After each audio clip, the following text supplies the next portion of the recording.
1.9 billion euros. That is the number printed on the audit confirmations. Cash, the documents say, sitting safely in two banks in the Philippines. Real money in real accounts, backing one of the most admired companies in Europe. There is only one problem with that number. The money is not there. It was never there. And by the summer of 2020, exactly one person has been saying so, in print, for years, while almost everyone with power calls him a liar. His name is Dan McCrum. He is a journalist at the Financial Times in London, in his early 40s, soft-spoken, the kind of man who reads a balance sheet the way other people read a thriller. Before journalism, he worked as an equity analyst, picking apart company accounts for a living. He has one ordinary skill, and it is this. When a number does not connect to a real bank, a real building, a real human being who can be telephoned, he does not look away. He keeps pulling the thread. The company is called Wirecard, a German payments firm from a quiet suburb of Munich called Aschheim. On paper, it is a miracle. It processes card transactions for shops and websites all over the world, takes a sliver of every payment, and turns that sliver into staggering growth. By 2018, its shares are worth around 24 billion euros. Stop on that figure for a moment. That makes this suburban payments company worth more than Deutsche Bank, the largest lender Germany has. A 200-year-old banking giant outrun by a firm most Germans had never heard of a decade earlier. Wirecard joins the DAX, the index of Germany's 30 most important companies, knocking out a venerable commercial bank to take its place. The newspapers call it the future. A German technology champion, finally, to rival Silicon Valley. National pride wears a Wirecard badge, and national pride does not enjoy being questioned by a foreign reporter. How does a company built on numbers that cannot be verified become the most valuable financial firm in Germany? And why, when one journalist points at the empty space where the money should be, does the German state come after the journalist instead of the company? The answer begins with a single phrase that appears over and over in Wirecard's accounts: third-party acquiring. It sounds like nothing. Dry, technical, the sort of term that makes the eye slide right past it. But that phrase is doing an enormous amount of work. In countries where Wirecard claims it cannot operate directly, it says it uses local partner companies to process payments on its behalf. Those partners, the story goes, handle the business, collect the money, and hold huge sums in trust accounts until it is paid through. By the company's own filings, a very large share of its profit comes from these partners.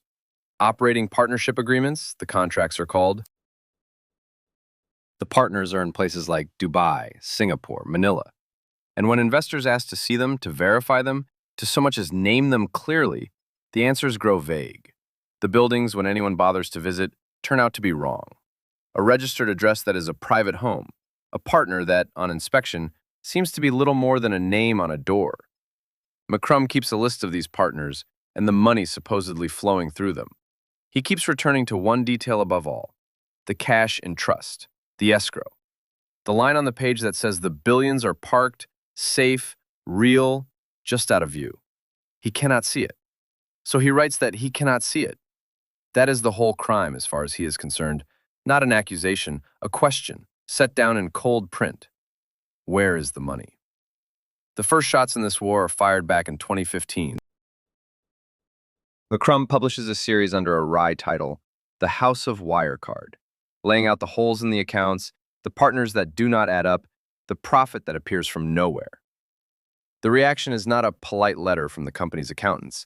It is an avalanche. Wirecard's defenders flood in. The share price wobbles, then recovers.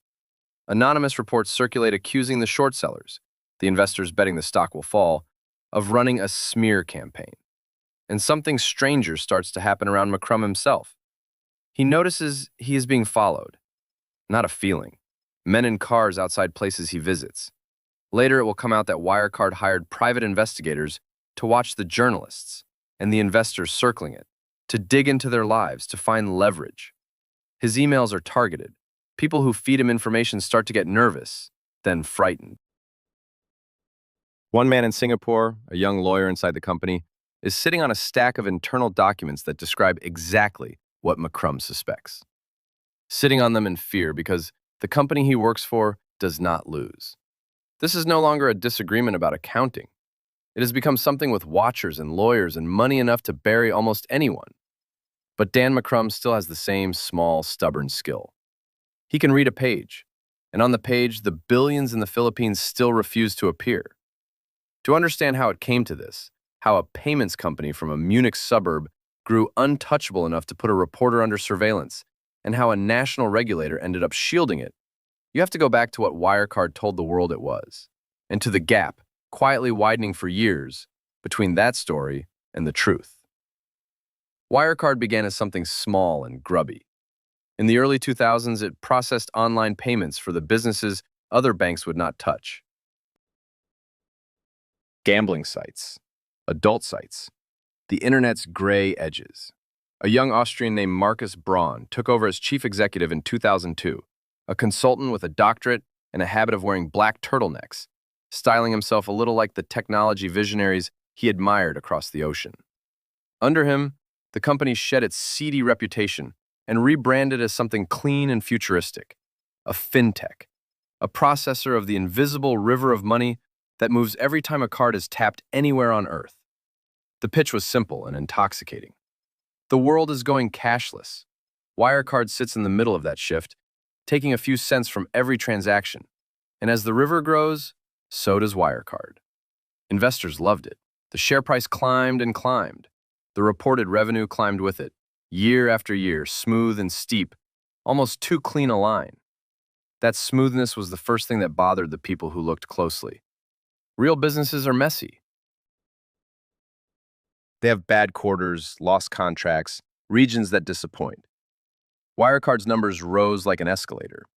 And a strange share of the profit came not from Germany or Europe, where the company could be inspected, but from far away, from that third-party acquiring business, the network of partner firms in Asia and the Middle East that process payments where Wirecard said it could not. Here's the mechanism plainly. A payments firm without a license in, say, the Philippines hires a local company that has one. The partner processes the card transactions for the clients in that country. The partner collects the money. Because the money is in transit, paid by a shopper, not yet handed to a merchant, it sits for a while in a holding account, a trust account, escrow. And Wirecard told its auditors that its share of all that in-transit cash held by these partners added up to enormous sums. Real money, the filing said, just held abroad by someone else, on Wirecard's behalf. It is the perfect place to hide a hole, because the cash is always somewhere else, held by someone you are told not to contact directly, confirmed only by documents that pass through the company's own hands. Jan Marsalek understood that better than anyone. Wirecard's chief operating officer, charming, fluent in the language of deals, the man who ran the Asia business and dazzled visitors with talk of grand projects and government contacts. When questions came about the partners, Marsalek had answers, contacts, reassurances. He was the smooth surface over the deep water. Remember him. He matters more at the end of this than anyone but McCrum. For years, the gap between the story and the truth stayed hidden because no outsider could get inside. Then, in 2018, someone inside decided he could not stay silent. In Singapore, a young lawyer working in Wirecard's regional office had been asked to look into the local accounts. What he found frightened him. Records that did not match. Money described as moving in ways that made no sense. Documents that looked, to a trained eye, like the scaffolding of a fraud. He compiled it, and then he sat on it, because the people above him made clear that this was not a problem to be solved, but a problem to be buried, and because he had watched what happened to anyone who pushed. He was a young man with a career ahead of him, and a giant of German finance on the other side of the table. The safe thing, the rational thing, was to keep his head down. People had families to feed. People had been followed, threatened, sued into silence. By every cold calculation, walking away was the sensible move. It was his mother who would not let him. By his own later account, she told him plainly that he would not be able to live with what he knew if he stayed quiet. That some things are worth more than a safe job. A mother in a kitchen, telling her frightened son to do the hard right thing instead of the easy wrong one. That ordinary conversation in an ordinary home is one of the hinges on which this whole story turns. The documents found their way out. They reached the Financial Times. They reached Dan McCrum. Before we go further, a quick word. This channel runs on stories like this one. The small, stubborn people who refuse to look away. Subscribe if you'd like more of them turning up in your evenings. Now, back to the money that isn't there. In early 2019, McCrum and the FT began publishing again, this time built on the Singapore files. Hard documents, specific allegations of forged contracts, and money moved to flatter the books. The reporting is careful, lawyered to the comma, and the share price finally cracks hard, wiping billions from Wirecard's value in days. What happens next is the thing almost nobody believes when they first hear it. The German financial regulator is called BaFin. Its job, in theory, is to police companies like Wirecard, to protect investors from fraud, to make markets honest. Faced with a respected newspaper publishing detailed evidence that a DAX company's accounts may be fiction, BaFin makes a choice. It does not raid Wirecard. It does not freeze the stock pending an honest look at the books. Instead, it bans the short selling of Wirecard shares, making it illegal for a time to bet that this company will fall. A measure normally reserved for moments of national crisis, deployed here to protect a single firm from the people questioning it. And then BaFin goes one step further. It files a criminal complaint, not against Wirecard, against the journalists and the investors who shared their doubts. The theory floated in public is market manipulation, that the reporting itself, not the fraud it described, was the crime. Read that again. The watchdog of German finance, presented with evidence of one of the largest frauds in the country's history, turned around and pointed the law at the man who found it. Dan McCrum, who had done nothing but read a page and write down what was missing, was now under investigation by the state. Estimates of how exposed he felt in those months are beside the point. The record is clear that for a stretch he genuinely did not know whether the next knock at the door would be a source or a subpoena. He could have stopped. The newspaper could have decided the legal risk was too great, the foreign target too well defended, the whole thing more trouble than one story was worth. How do you keep publishing when the country you are investigating has made it a crime to doubt the company you are investigating? And what does a man do when the system built to catch the lie decides instead to defend it and to hunt him? He keeps publishing. The FT keeps publishing. Not louder, not angrier, just steadier, releasing document after document, each one harder to wave away than the last. Where opinion can be smeared, paper cannot. A leaked contract is a leaked contract. The strategy is almost monastic. Keep reading.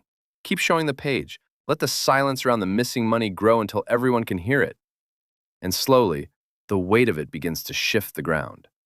The pressure on Wirecard becomes too public to ignore.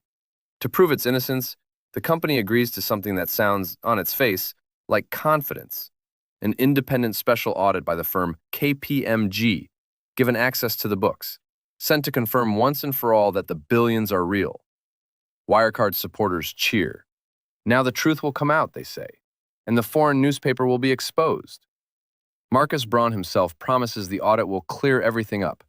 The auditors go looking for the cash, the third-party partners, the trust accounts in Asia. The money in transit that makes up so much of the profit, and they cannot find it. Not because it is hidden cleverly, because when they ask the partners and the banks for the basic confirmations any auditor expects, the documents do not come. The records do not reconcile. The answers do not arrive. In the spring of 2020, KPMG reports that it simply could not verify huge swaths of the business. The thing that was supposed to silence McCrum had instead confirmed him. Still, it is not over. Because the centerpiece, the 1.9 billion euros sitting in escrow in the Philippines, has not yet been formally checked by the people who matter most, Wirecard's own outside auditor, EY, who must sign the annual accounts. Two banks in Manila are said to hold the money. Letters exist confirming it. All that remains is for the banks to say, yes, the cash is here. In June 2020, the answer comes. The banks say, no, the confirmation letters were not genuine. The accounts the billions were supposedly sitting in do not appear to exist. EY refuses to sign. And Wirecard is forced to stand before the world and admit the sentence that one journalist had been circling for 5 years. The 1.9 billion euros probably does not exist. There is, the company says, a prevailing likelihood that the money was never real. Think about what that means. Not stolen, not lost, never there. A quarter of the company's supposed balance sheet was a number typed onto a page, propped up by forged letters, defended by a national regulator, and believed by an entire market, because nobody with the power to check had been willing to do the one thing Dan McCrum did: pick up the phone and ask the bank. The collapse is total and fast.